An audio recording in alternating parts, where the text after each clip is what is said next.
Okay, what we are going to do now is we are going to drill some holes in the transom. And the reason is the transom is going to be a sandwich piece. I bought half-inch marine plywood, and the transom needs to be an inch thick. So we're going to glue two pieces together of half-inch to make inch thick transom. As you can see right there, that's where I miscut. They say measure twice, cut once. Well, I measured it 5 or 6 times and still messed up. So just keep looking at whatever plans you have and make sure they're correct.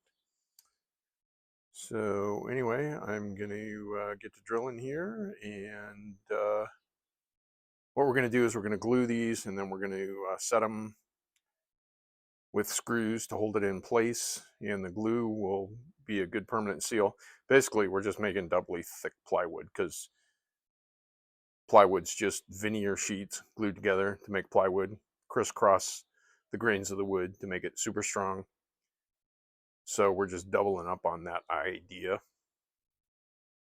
And then the screws are going to hold it in place. And I'm measuring these and countersinking them to make it all look pretty.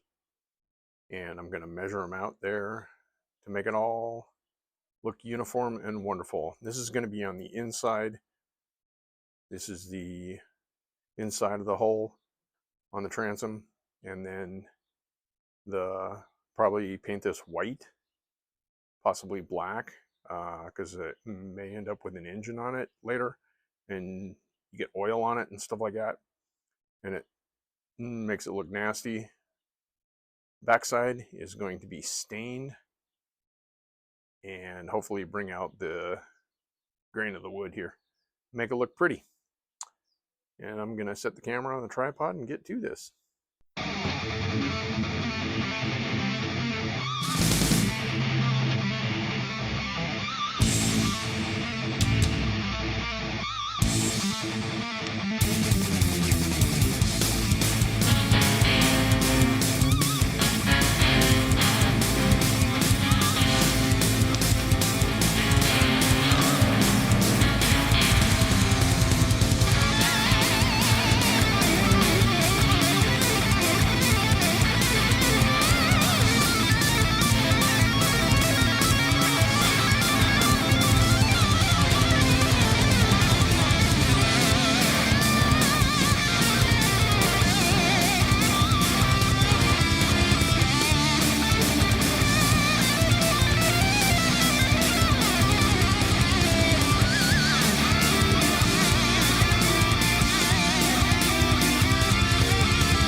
All right, here we are, and over to the right side of the patio workshop.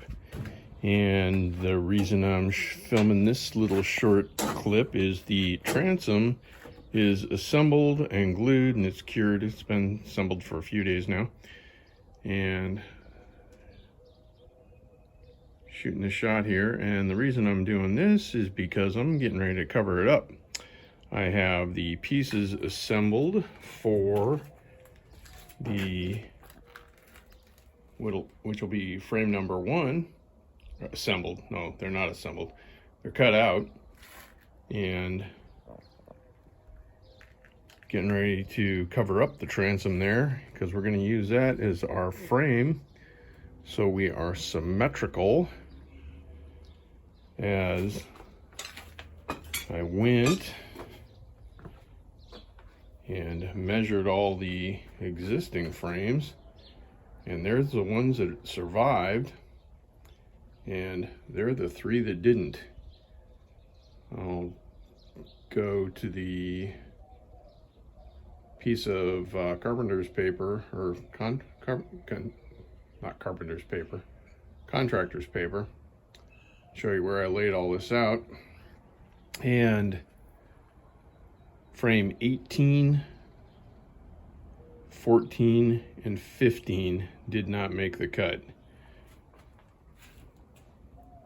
Those frames there did, but as you can see, like 18 there is too wide, and then 14 and 15, the angle is off for various reasons, and I'll show you that on the carpenter paper. But I wanted to show you that the transom is assembled before I cover it up, and it's going to be covered up for a while because we're going to assemble the rest of the frames on top of it.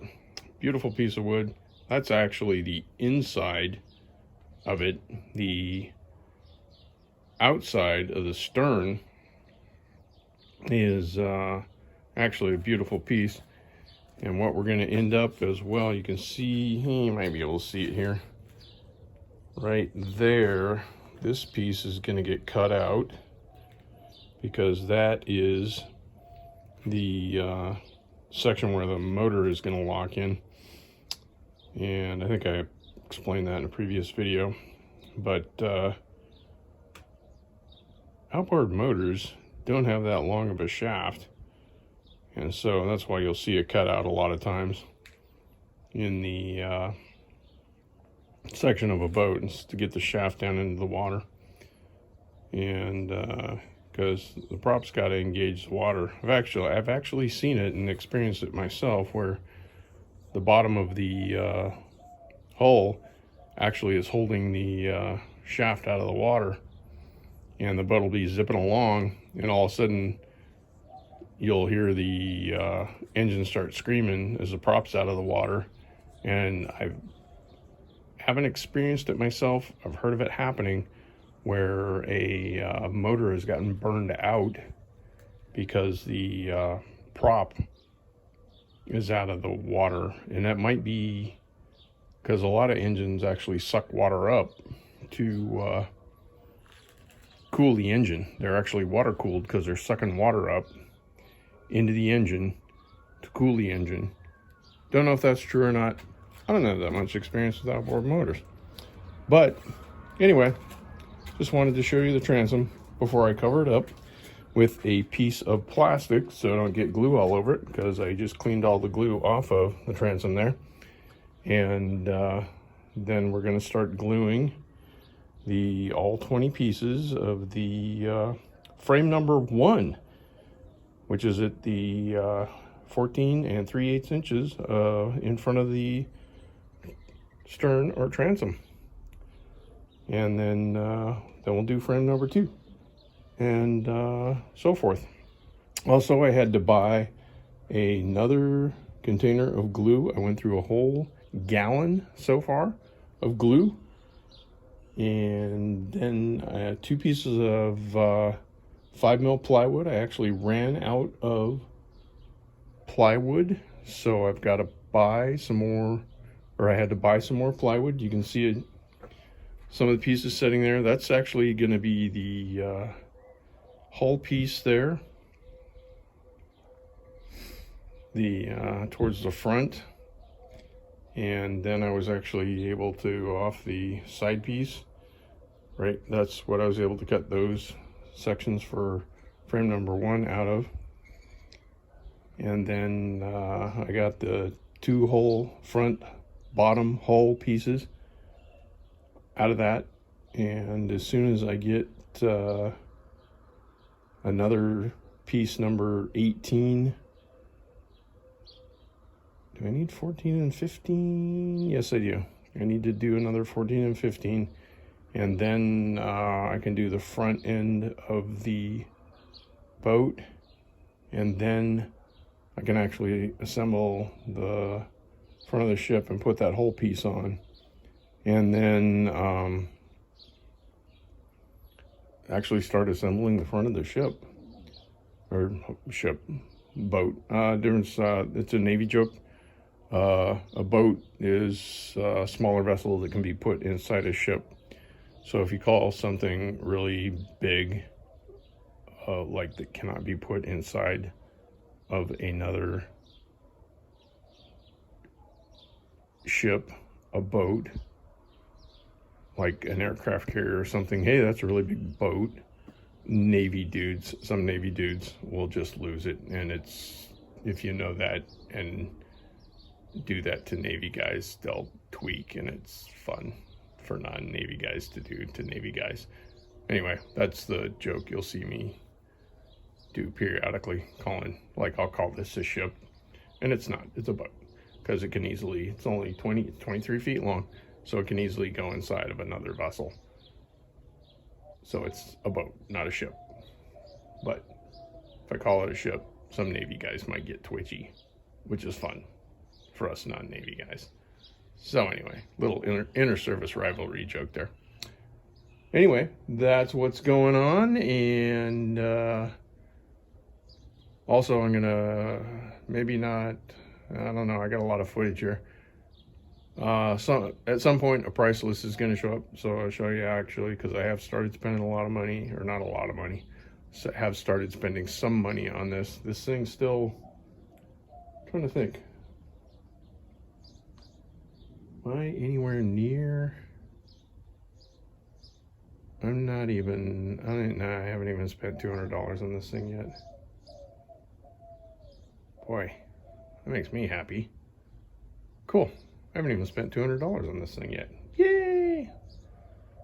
Anyway, I'm gonna get to work.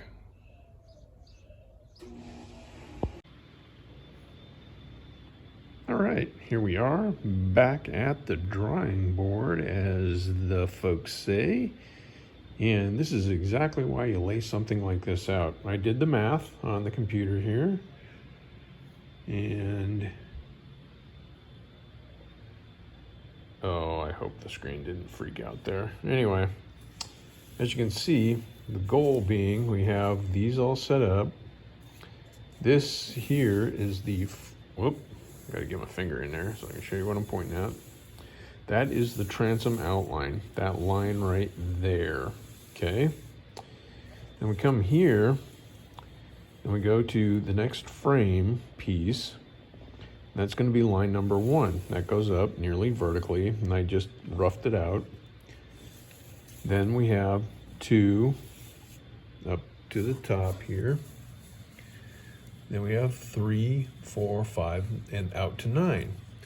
Okay, then the boat at 9, remember that's our beam. And then it will start to taper back. Okay, now here's the union of 10. All right, now the bow tapers in relatively quickly as opposed to the stern. I mean, that's frames 1 through 9 there, and as you can see, there is all of 4, actually, yeah, it's 4.5 inches that it gains in width on one side, 9 inches total. And that is over a space of 9 times 14. Well, just round up, it's actually 9.5, so that'll be 15 feet. Okay. Then in the next 4 3/8 inches, we're going to go to 9, back to 10, then to 11, then to 12, then to 13. Now remember, 13's already been built, so don't have a lot of variable there. But what I did see when I was laying all this out, notice how with my measurements, 10 pretty parallel to 9. 11, if you look, go up to the top here, and you can see that the taper, They're almost parallel, and that's all right, but I think I'm gonna bring this union over here a little bit. And then if you look at its relationship, look at that there, and you come up here to the top, it actually 12 bends out a little bit. Not good.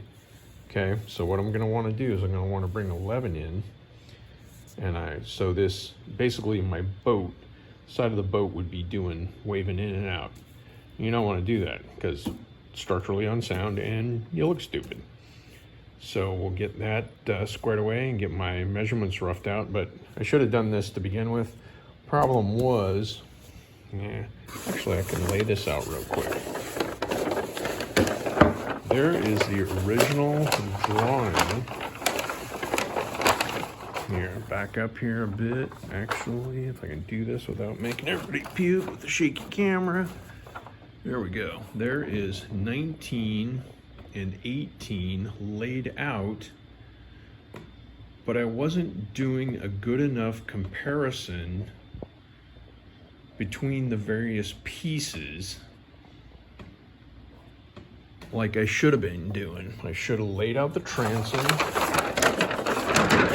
like I did here. The internal, what the frame is doing on the inside doesn't matter. Doesn't matter at all. Well, of course it matters. You need to have a certain thickness to maintain strength. And of course you don't want it getting in the way or looking stupid. You know, you want it to be ergonomic. But the external measurement is what is important, because that is going to determine the shape of your hull. And I should have done this, laid out all 19 frame pieces at their proper height from the keel or sub-keel here where they're all going to connect.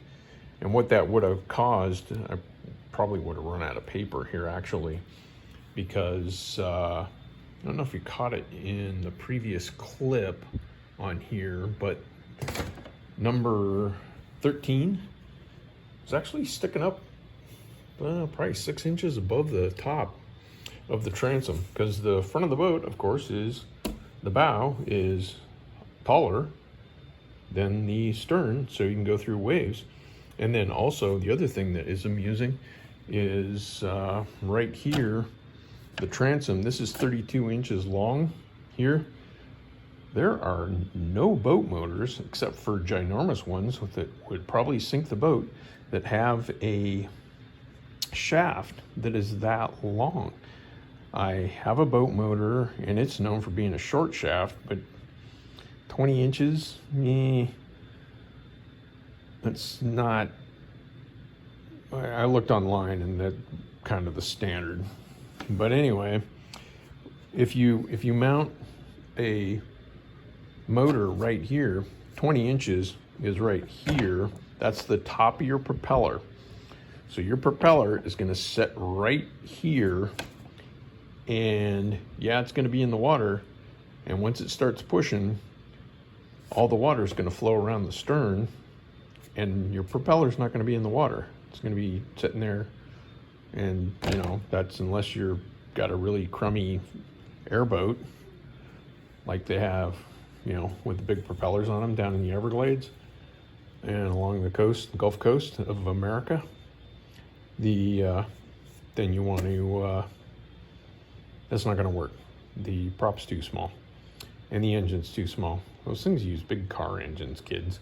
They used to use airplane engines, but then it's scary and they use way too much gas, and it's high octane gas anyway, and that's expensive. But anyway, so I have to go ahead and I'm going to actually cut this down here a notch out of the back, as I'm sure you've seen on a lot of boats, to get it to where this distance, basically so my prop's in the water all the time, and not just when I'm going slow, because what's the point of having a motor on a boat if you're gonna go slow? Anyway, that's what we're up to here, and as soon as I get all this sorted out, so my boat's straight, I'll get back to cutting pieces out and gluing them together, and we'll get further and further along And hopefully by the end of the summer, I think I should, it's May right now, middle of May. And I should actually get this thing out on the water.